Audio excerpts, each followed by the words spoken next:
우리 같이 말씀 보겠습니다. 불을 좀 켜주셔도 될 것 같습니다. 갈라디아서 4장 12절에서부터 20절입니다.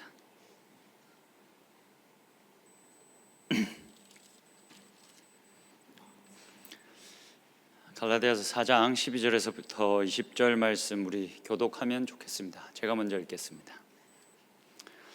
형제들아, 내가 너희와 같이 되었은즉 너희도 나와 같이 되기를 구하노라. 너희가 내게 해롭게 하지 아니하였느니라. 처음에 육체의 약함으로 말미암아 너희에게 복음을 전한 것을 너희가 아는 바라. 너희를 시험하는 것이 내 육체에 있으되 이것을 너희가 업신여기지도 아니하며 버리지도 아니하고 오직 나를 하나님의 천사와 같이 또는 그리스도 예수와 같이 영접하였도다. 너희의 복이 지금 어디 있느냐? 내가 너희에게 증언하노니 너희가 할 수만 있었더라면 너희의 눈이라도 빼어 나에게 주었으리라. 그런즉 내가 너희에게 참된 말을 함으로 원수가 되었느냐? 그들이 너희에게 대하여 열심내는 것은 좋은 뜻이 아니오 오직 너희를 이간시켜 너희로 그들에게 대하여 열심을 내게 하려 함이라. 좋은 일에 대하여 열심으로 사모함을 받음은 내가 너희를 대하였을 때뿐 아니라 언제든지 좋으니라. 나의 자녀들아, 너희 속에 그리스도의 형상을 이루기까지 다시 너희를 위하여 해산하는 수고를 하노니. 같이 읽겠습니다. 시작. 내가 이제라도 너희와 함께 있어 내 언성을 높이려 함은 너희에 대하여 의혹이 있음이라. 아멘. 여러분 반갑습니다. 한 주 잘 지내셨습니까? 시간이 빨리빨리 갑니다, 그죠? 이제 봄이 점점 짧아진다고 하네요. 이제 원래도 계속 짧아지고 있지만 이제 더 짧아진다면 한 2주 지나면 이제 봄은 끝나고 바로 여름이 올 거라는 얘기가 있습니다. 어쨌든 또 날씨가 변하고 미세먼지가 많으니까 건강들을 유의하면 좋겠습니다. 오늘 우리가 그리스도의 형상을 이루기까지라는 제목으로 갈라디아서 4장의 말씀을 또 살펴보면 좋겠습니다.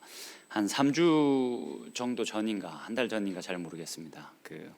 우리가 금요 온세대 기도회를 하고 있지 않습니까? 그래서 많은 청년들이 이렇게 그 기도회로 옵니다.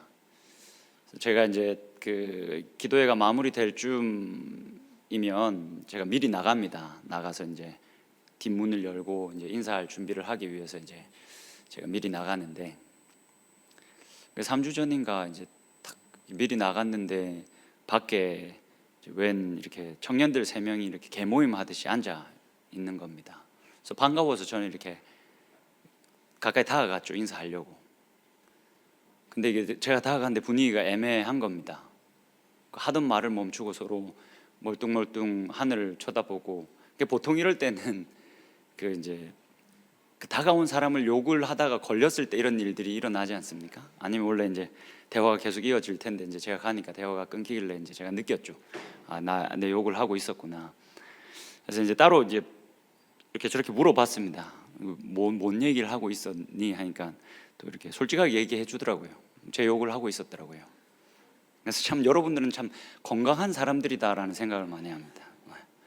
어떤 친구들은 이제 이런 제가 이번 주 금요일 날 이게 다 금요일이 문제인 것 같은데 금요일 날 또 이렇게 모여 있길래 갔더니 제게 바로는 아니고 나중에 말을 해주더라고요. 제가 이때 목사님 욕을 하고 있었다고. 뭐 하여튼 이렇게 숨어서 할 만도 한데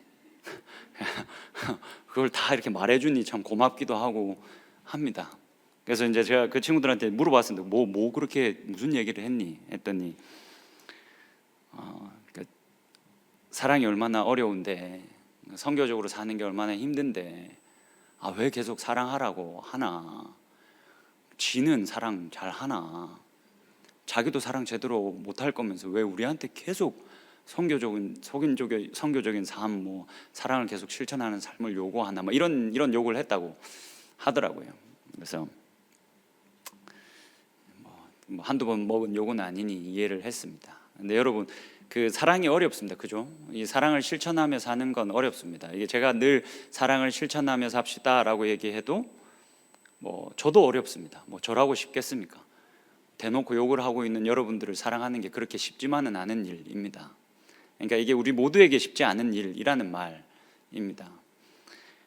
근데 오늘 본문을 보면 사실 우리가 좀 본문을 뜯어서 보면 이 왜 사랑이 이렇게 어려운지, 그리고 이 사랑이 이렇게 어려움에도 불구하고 우리는 어떻게 다시 힘을 내서 사랑할 수 있는지에 대한 실마리를 찾을 수가 있습니다. 그러니까 바울이 오늘 본문 여러분들이 읽어 보셔서 알겠지만 이제까지 우리가 나눈 갈라디아서와의 분위기가 많이 다릅니다. 계속 이제 바울이 어떻게 보면 이성적으로 논증을 계속 해 왔다면 갑자기 이제 태세를 전환해서 갈라디아 교회 성도들에게 감정적으로 호소합니다. 뭐 이런 거죠. 우리가 사이 좋았잖아. 우리 처음 만났을 때 우리 너무 행복했잖아. 근데 왜 우리의 관계가 이렇게 됐어? 막 이렇게 감정적으로 호소합니다. 그래서 오늘 이 본문을 우리가 좀 살펴보면서 두 가지를 좀 우리가 확실히 해보면 좋겠습니다. 첫 번째는 사랑이 왜 이렇게 힘들까? 하나님 분명히, 여러분 제가 뭐 사랑하자고 말하는 거 아니지 않습니까? 성경이 계속 우리들에게 기독교의 사랑이 전부다, 하나님은 사랑이다 라고 말하니까 제가 이걸 제일 많이 말하는 거 아니겠습니까? 성경에서 사랑하라고 하는데 이 사랑은 왜 이렇게 힘들까? 여러분이 여기서 말하는 사랑은 여러분들이 하고 있는 연애의 사랑을 말하는 게 아닙니다. 형제 자매를 사랑하고 이웃을 사랑하는 거. 이 사랑이 왜 이렇게 힘든가를 먼저 우리가 살펴보고, 두 번째는 그럼에도 불구하고 우리가 어떻게 계속 사랑할 수 있을까를 본문을 통해서 우리가 좀 같이 알아보는 시간을 가지면 좋겠습니다.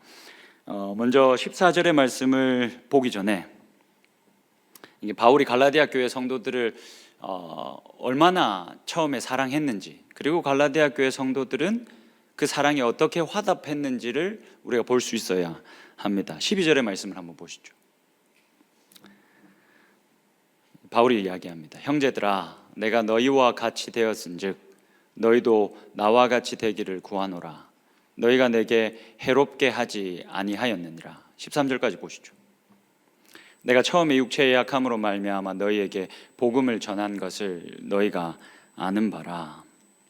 여러분, 이 바울이 처음에 그 갈라디아 지역에 가서 성도들을 만났을 때 바울이 이방인 그리스도인들과 같이 되는 것, 쉽게 말해서 이방인과 같이 되는 것을 두려워하지 않았습니다. 당시 유대인들은 이방인들을 지극히 부정한 자라고 생각을 했습니다. 그래서 이 사람들과 같이 밥 먹는 것 자체를 꺼렸습니다. 같이 밥 먹으면 이 사람들과 어울리면 내 이 거룩한 옷이 더럽혀진다라고 생각했기 때문입니다. 근데 이미 그 바울이 복음이 무엇인지, 모든 사람이 오로지 믿음으로만 예수 그리스도 안에서 의로워진다라는 사실을 이미 깨달았습니다. 그래서 바울이 이방인과 같이 되는 것에 있어서 이렇게 꺼리낌이 전혀 없었습니다.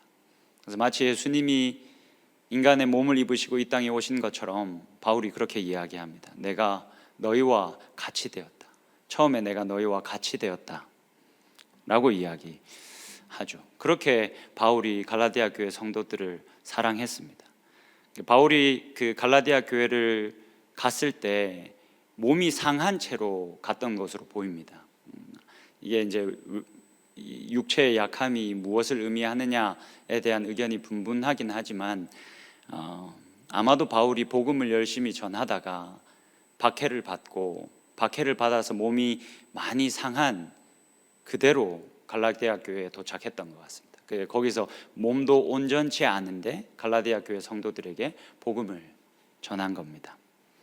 근데 이런 바울을 갈라디아 교회 성도들이 환대했습니다. 바울도 갈라디아 교회 성도들을 사랑했고 갈라디아 교회 성도들도 바울을 사랑하고 환대했습니다. 14절의 말씀을 보시죠. 너희를 시험하는 것이 내 육체에 있으되 이것을 너희가 업신여기지도 아니하며 버리지도 아니하고 오직 나를 하나님의 천사와 같이 또는 그리스도 예수와 같이 영접하였도다. 그러니까 바울이 몸이 상한 채로 이제 그 갈라디아 지역의 교회에 이제 도착을 한 겁니다. 근데 이 사람들이 그런 바울을 보면서도 업신여기지도 않고 버리지도 않았다라고 말합니다. 여러분, 여기서 버리지도 않았다라고 라고 이제 번역되어진 이 헬라어 동사가 원래 이제 기본적인 의미는 멸시하다라는 뜻을 가지고 있는데, 이 동사를 직역하면 침을 뱉다라는 뜻으로 번역할 수가 있습니다. 이 당시 이 고대 근동에서는 몸이 심하게 상한 자들 혹은 장애를 가진 사람들은 악한 영들로부터 저주를 받았다라는 인식이 있었습니다. 이게 악한 영들로부터 저주를 받아서 저 모양 저 꼴이 됐다라고 이제 생각하는 아주 천박한 인식이 그들에게 있었습니다. 그래서 이 사람들이 어떻게 했냐면, 그렇게 몸이 상하거나 장애를 가진 사람을 향해서, 상상이 안 되지만 침을 뱉었답니다. 인간의 이 타액에는 그런 어떤 악한 영들의 저주를 물리칠 수 있는 능력이 있었다라고 당시의 사람들이 생각했습니다. 그래서 그런 사람들을 향해서 침을 뱉어서 그들이 받은 저주가 자기들에게까지 옮겨오지 못하게 하려고 침을 뱉었습니다. 바울이 그 말을 사실은 지금 하고 있는 겁니다. 내가 몸이 심히 상했지만 그렇게 상해 있는 나를 당신들이 침을 뱉으면서 나를 멸시하거나 업신여기거나 나를 문전박대하지 않았다. 당신들이 나를 사랑으로 받아주었다라는 말을 하고 있는 겁니다. 처음에는 좋았습니다. 이 바울과 갈라디아 교회 성도들의 관계가 너무너무 좋았습니다. 그런데 문제는 사람이 쉽게 변하고, 사람이 쉽게 변하기 때문에 사랑이 움직인다는 게 문제입니다. 바울이 그 갈라디아 교회를 떠나서 다른 지역으로 복음을 전하러 갔을 때부터 문제가 생기기 시작했습니다. 우리 15절의 말씀을 한번 같이 보겠습니다. 15절의 말씀 여러분들이 한 번만 읽어주시겠습니까? 같이 읽겠습니다. 시작.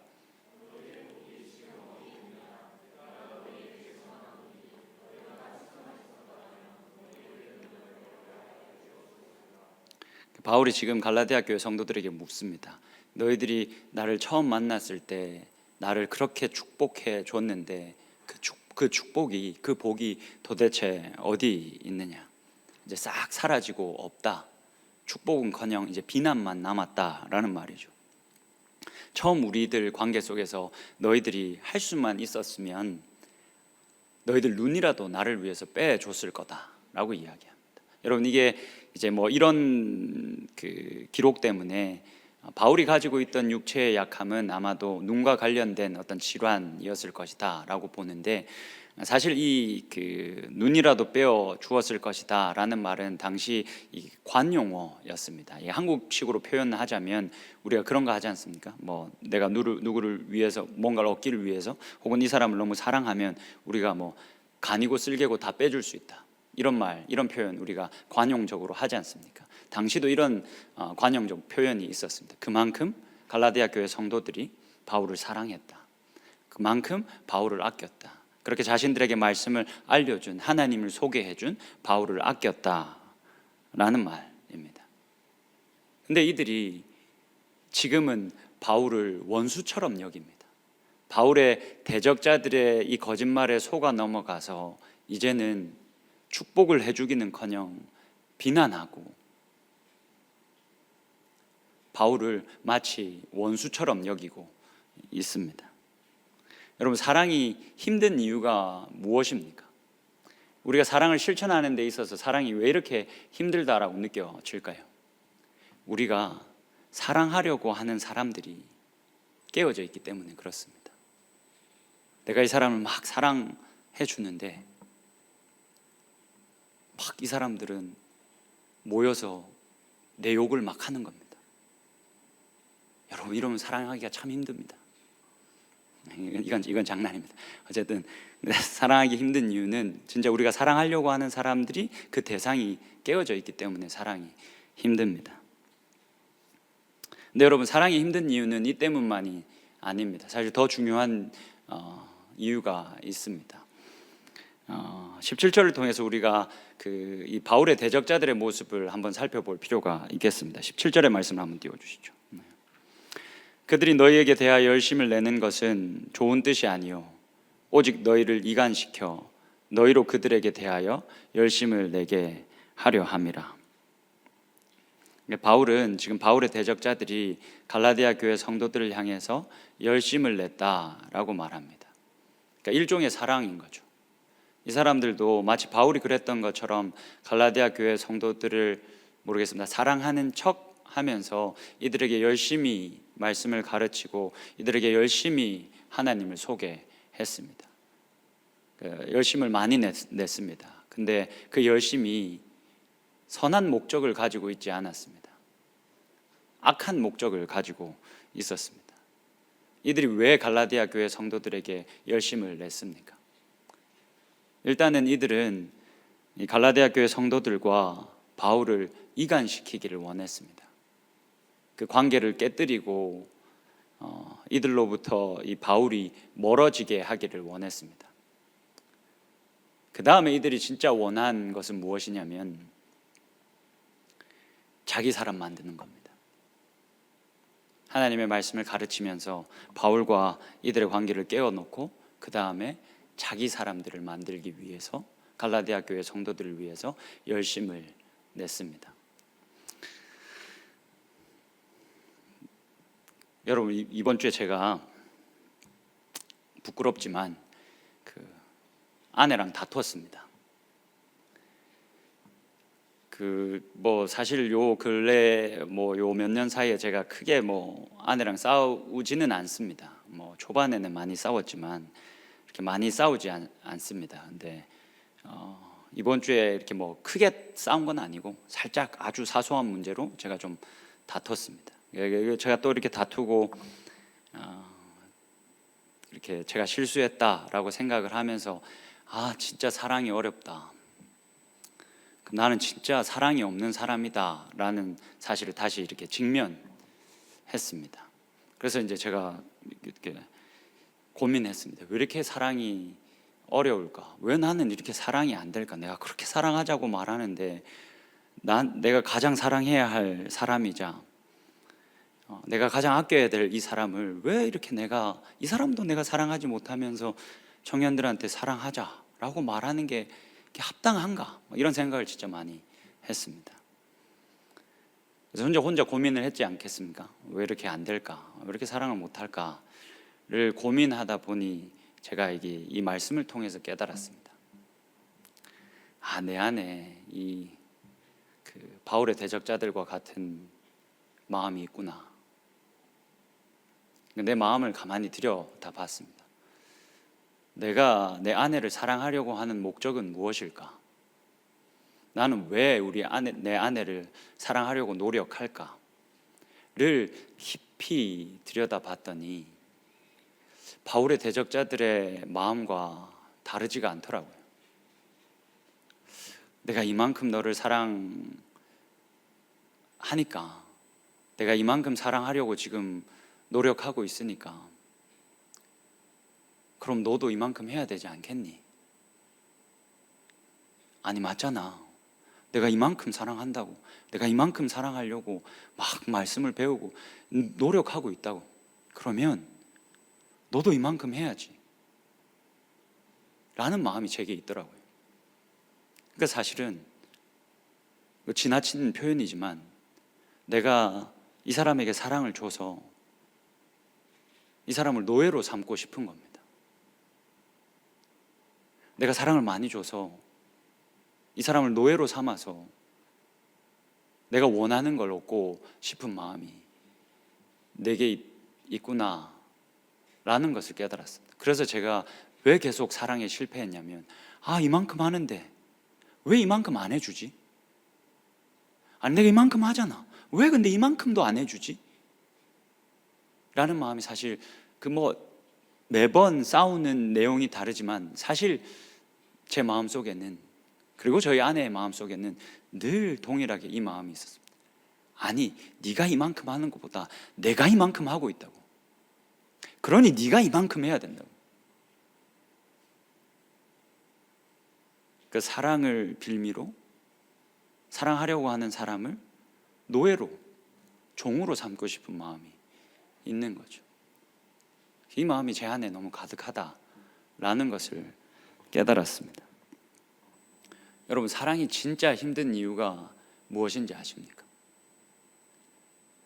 사랑을 받는 사람도 깨어져 있지만 사실 사랑하려고 하는 사람이 더 심하게 깨어져 있기 때문입니다. 여러분은 어떻습니까? 선교적인 삶을 실천하고 형제와 이웃을 사랑하는 것을 우리가 실천하려고 노력하는데 그 사랑하는 목적이, 그 이유가 우리는 선한 목적을, 아름다운 이유를 가지고 있습니까?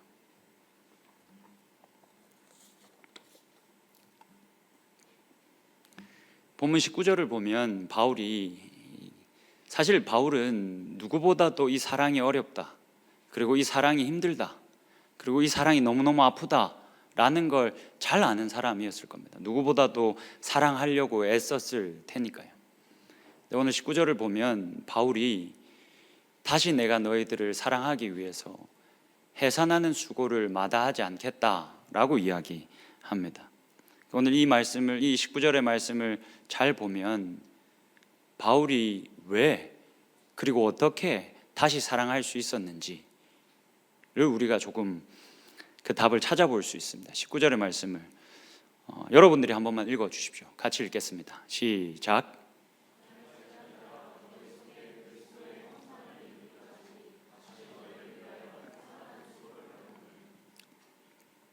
그러니까 나의 자녀들아 라고 부르면서 바울이 말합니다. 너희 속에 그리스도의 형상을 이루기까지 내가 마땅히 해야 할 수고를 아끼지 않겠다.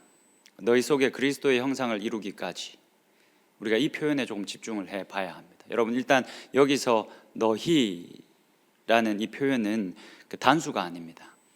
복수입니다. 그러니까 그 갈라디아 교회에 있는 어떤 사람을 지칭하는 게 아니라 갈라디아 교회 전체를 지칭합니다. 그래서 이 주석가는 이 너희 속에 그리스도의 형상을 이루기까지, 이 헬라어 문장을 가장 잘 번역한 것은 이렇다라고 말하면서 이렇게 번역합니다. 너희 성도들 한가운데 그리스도가 이루어지기까지, 너희들 한가운데 그 그리스도의 형상이 이루어지기까지 라고 번역하는 것이 적합하다라고 말합니다. 여러분, 이 갈라디아 교회 내에서 그리스도의 형상이 이루어지는 것, 그리스도의 모습이 나타나는 것, 이게 무슨 말입니까? 이 모습이 나타날 때까지 내가 다시 해산하는 수고를 하겠다라고 지금 바울이 이야기를 하고 있는 거거든요. 그러니까 교회 안에서 그리스도의 형상이 나타난다라는 말은 무슨 말일까요? 이걸 우리가 어떻게 해석할 수 있겠습니까? 갈라디아서 전체 문맥을 따져서 보면 답은 쉽게 나옵니다. 여러분, 당시 이 사회와 그리고 이 사회 안에 있는 교회 이 모든 영역에서 당시에는 세상이 이분화되어져 있었습니다. 유대인과 이방인이, 유대인과 이교도인들이 철저히 구분되어져 있었습니다. 그런데 바울은 이미 복음을 깨달았습니다. 누구라도 예수 그리스도를 믿으면 예수 그리스도 안에 있게 되고, 그래서 그 사람이 누구든지, 유대인이든지 이방인이든지 그리스도 안에 있으면 하나님으로 말미암아 의롭다라고 여겨진다. 그래서 우리들 가운데는 어떠한 차등도 없다. 이미 예수 그리스도가 우리를 나누고 있는 그 벽을, 그 경계를 다 자신의 몸을 주셔서 무너뜨리셨다 라는 것을 잘 알고 있었습니다. 그래서 이 교회 안에서도 바울은 그리스도의 형상, 그러니까 그리스도의 한 몸, 그 안에 여러 지체가 있으나 한 몸을 이루기를 기대하며 자신의 몸이 상했음에도 불구하고 그 이방 지역에 가서 복음을 계속 전한 것도 이것 때문이고, 자신이 사랑하던 이들에게 배신을 당했지만, 버려짐을 당했지만 다시 내가 해산하는 수고를 너희들을 위해서 하겠다라고 다짐하는 것도 이 그리스도의 형상, 그리스도의 한 몸으로 교회가 지어지는 것, 이것, 때문이었습니다. 그러니까 사실 바울은 계속 꿈을 꾸고 있었던 겁니다. 갈라디아 교회와 그리고 자신이 섬긴 여러 교회와 함께 바울은 꿈을 꾸고 있었습니다. 우리들이 연합함으로, 유대인과 이방인이 연합함으로 그렇게 아름다운 그리스도의 형상, 그리스도의 몸으로 드러나기를 꿈꿨습니다. 여러분, 이 꿈이 자세하게 어떤 꿈인지 감이 안 잡히실 것 같아서 제가 한 글을 가져왔습니다. 이게 바울이 꾼 꿈이 무엇인지 여러분 잘 한번 보십시오. 이게 조금 깁니다. 긴데 잘 한번 보십시오. 바울이 꾸었던 꿈이 이런 꿈입니다. 영원한 존재 속에서 이루어지는 하나님의 사랑은 결코 멈추지 않는 자기 비움과 쏟아부음이며 이는 영원히 서로를 향해 쏟아붓는 사랑이다. 여러분, 이거 제가 저번 시간에 설교하면서 이 이야기를 했습니다. 삼위 하나님의 이 사랑, 어떤 인격을 죽이지 않으면서, 침해하지 않으면서 자기를 완전히 비우고 또 다른 이를 향해서 그 다른 이를 완전히 채우는, 우리의 인격을 말살하지 않으시면서 사랑하시는 그 성삼위 하나님의 사랑을 이렇게 표현하고 있는 겁니다. 이것이 성령 안에서 연합을 이룬 아버지와 아들이 나누는 사랑이다. 영원한 생명은 움직임 없는 평온함이 아니라 사랑이 사랑을 만나는 것이며 영원히 쏟아지고 영원히 받아들여지는 상호 사랑의 황홀함이다. 여러분, 영생이, 우리가 맛보게 될 영생이 이와 같은 것이라는 겁니다. 완전히 사랑을 주고 또 그 사랑을 우리가 또 완전히 받고, 그런 상호 사랑의 황홀함이 우리가 이후에 맛보게 될 영생의 참 모습이다라고 이야기를 하는 겁니다. 넘어가서 하나 더 볼까요? 이 문장은 제가 사실은 확실히 이해가 잘 안 되긴 합니다. 근데 그냥 들어보십시오, 여러분. 이는 아가페와 에로스를 절대적이고 최종적으로 구분한 것이 올바르지 않다는 것을 지적한다. 제가 볼 때는 이 아가페를, 이 뉴비기는 그 주는 사랑으로 이해를 하고 있는 것 같고, 에로스는 받는 사랑으로 이해를 하고 있는 것 같습니다. 계속 좀 보십시오. 완전한 사랑은 주는 것과 받는 것 모두를 의미하기 때문이다. 여러분, 완전한 사랑은 주기만 하는 게 아니라 완전한 사랑을 주고 또 완전한 사랑을 받는 것, 이게 사실 우리가 영생에 이르렀을 때 정말 경험하게 될 완전한 사랑이다라고 이야기를 하는 겁니다. 이 둘 다 완전해야 하고 어느 것도 계산되거나 제한되지 않아야 한다. 하나님의 목적이 완전히 성취되는 날, 인간을 비롯한 모든 피조물은 하나님의 생명, 그 자체인 그 상호 사랑의 환희 속으로 빨려들 것이다. 현재 우리에게 주어진 것은 단지 맛보기에 불과하다. 여러분, 이게 바울이 교회와 함께 꿨던 꿈입니다. 내가 완전히 사랑을 주고 또 완전히 사랑을 받고, 처음 바울이 갈라디아 교회 성도들에게 갔을 때 자신의 몸이 심히 상했음에도 불구하고 그들에게 하나님의 말씀을 열심히 가르쳤고, 그리고 갈라디아 교회 성도들은 자신들에게 말씀을 가르치는 이가 몸이 많이 상했음에도 불구하고, 문화사회적으로 봤을 때 이 사람은 분명히 저주를 받은 사람이었음에도 불구하고 그것을 막지 않고 그를 환대하는, 그렇게 완전히 사랑을 주고 완전히 사랑을 받는 그 상태를, 이게 단지 이 세상에서는 맛보기에 불과하겠지만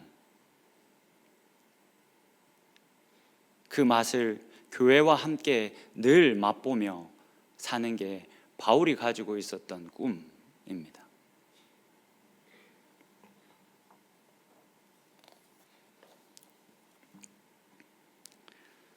여러분, 말씀을 정리해 보겠습니다.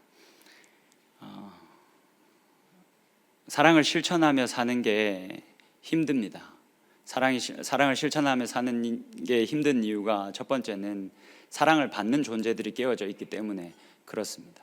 두 번째는 사랑을 해야 하는 존재도 깨어져 있기 때문에 그렇습니다. 근데 우리가 이렇게 사랑이 힘든데 이렇게 사랑이 어려운데 어떻게 사랑을 계속할 수 있습니까?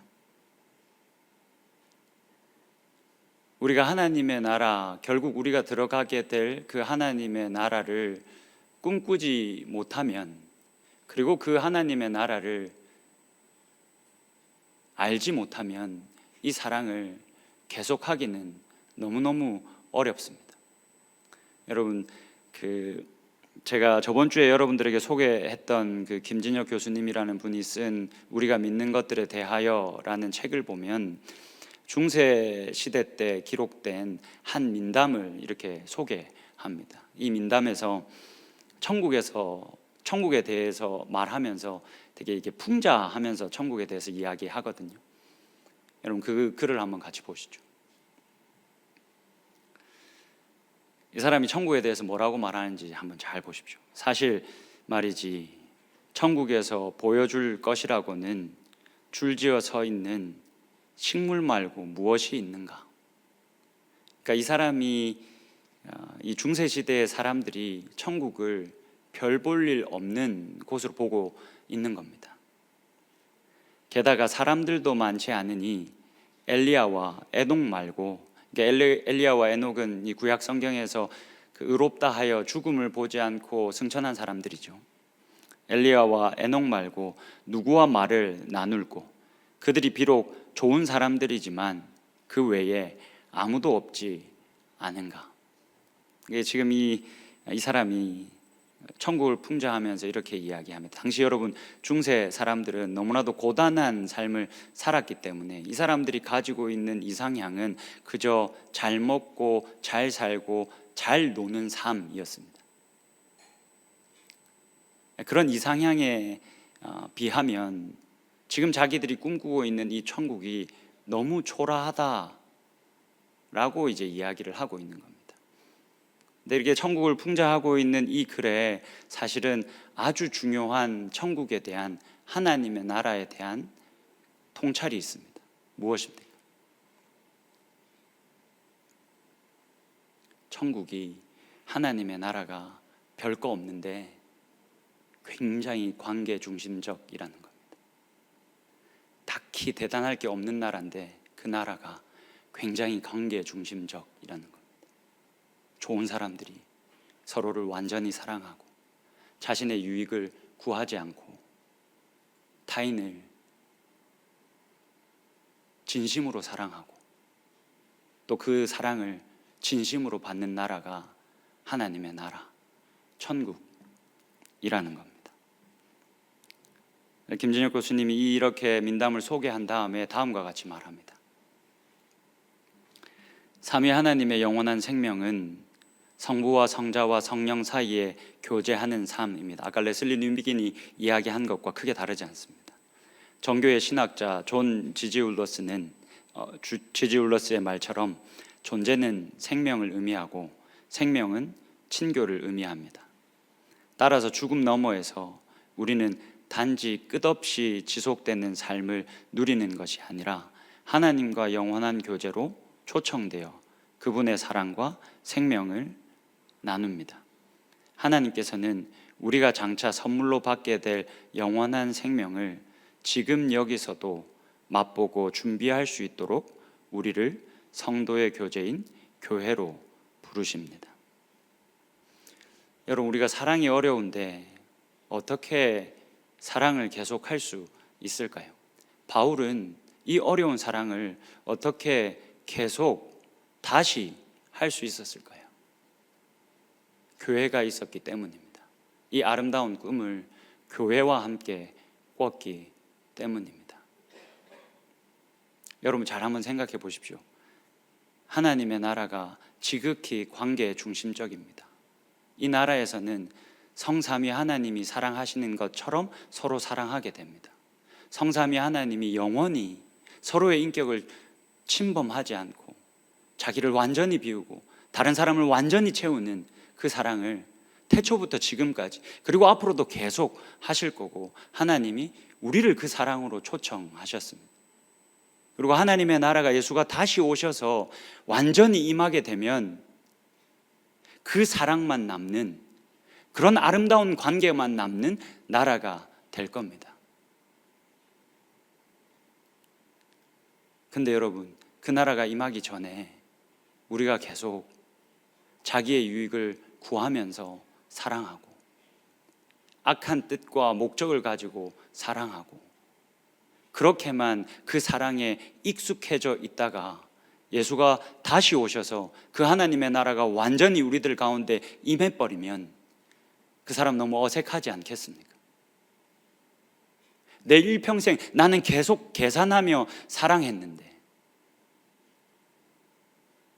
내 일평생 내 유익을 쫓아 저 사람을 내 노예로 만들어 놓기 위해서 저 사람이 나에게 더 이상 스트레스 주지 못하게 하려고 사랑했는데, 그 나라가 완전히 임해서 서로 완전히 사랑하는 그 나라가 오면, 그리고 그 사람이 그 나라 한가운데 있으면 그 사람은 너무 어색하지 않겠습니까?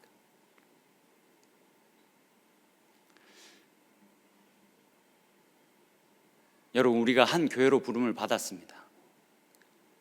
이 교회 공동체를 여러분들이 귀하게 여기고 있다는 것 너무나도 잘 압니다. 여러분, 제게도 바울과 같은 똑같은 꿈이 있습니다. 사실 저는 이렇게 말씀을 볼 때마다 이 설교가 끝나고 이 예배가 끝나면 당장이라도 예수님이 좀 오면 좋겠다라는 생각을 늘 합니다.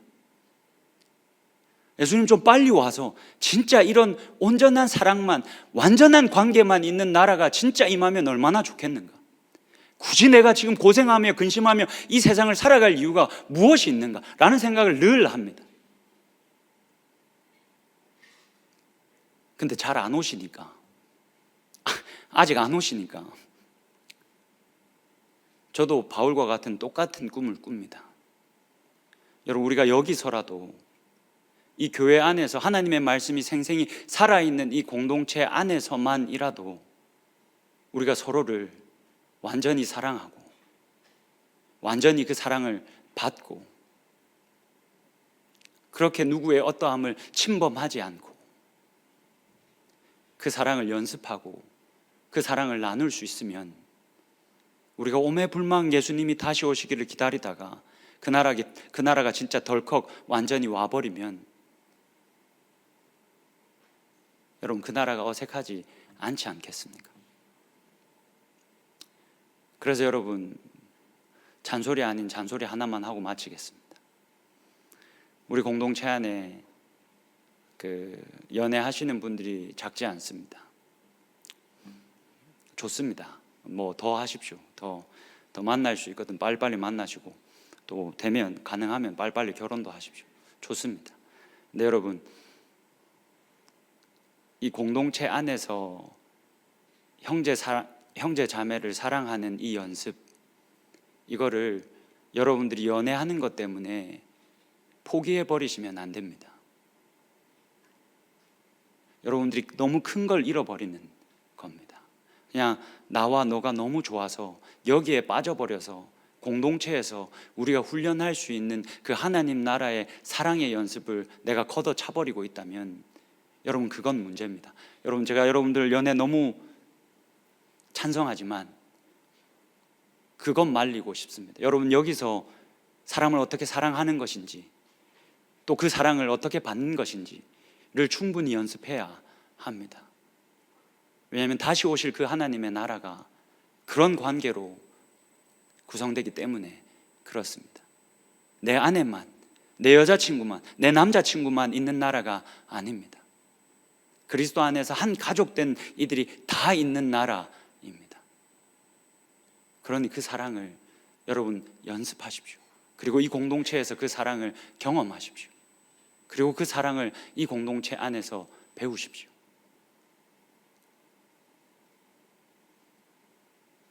그리고 이 교회 공동체를 조금 더 귀하게 여겨 주십시오. 자기의 유익을 구하는 사랑은 이 공동체를 깨뜨려 버릴 수 있습니다. 바울의 대적자들이 자신의 유익을 구하는 사랑을 했습니다. 그래서 그 교회가 바울의 마음처럼 깨어져 버렸습니다. 여러분, 제가 여러분들 내 유익을 위해서 사랑하지 않겠습니다. 사랑하지 않으려고 노력하겠습니다. 여러분, 이런 유혹이 제게 참 많습니다. 근데 제가 늘 이걸 싸웁니다. 내 사람 만들지 않아야지. 내가 드러나지 않게 해야지. 우리가 다 지낸 그 시간 이후에 하나님만 남게 해야지. 늘 다짐합니다. 여러분, 우리가 이 공동체 안에서 자기 유익을 구하지 않고 그 성삼위 하나님의 아름다운 사랑을 우리가 잘 배워서 그것을 실천하고 그것을 연습하는 그런 공동체로 우리가 같이 만들어 갈 수 있으면 너무너무 좋겠습니다.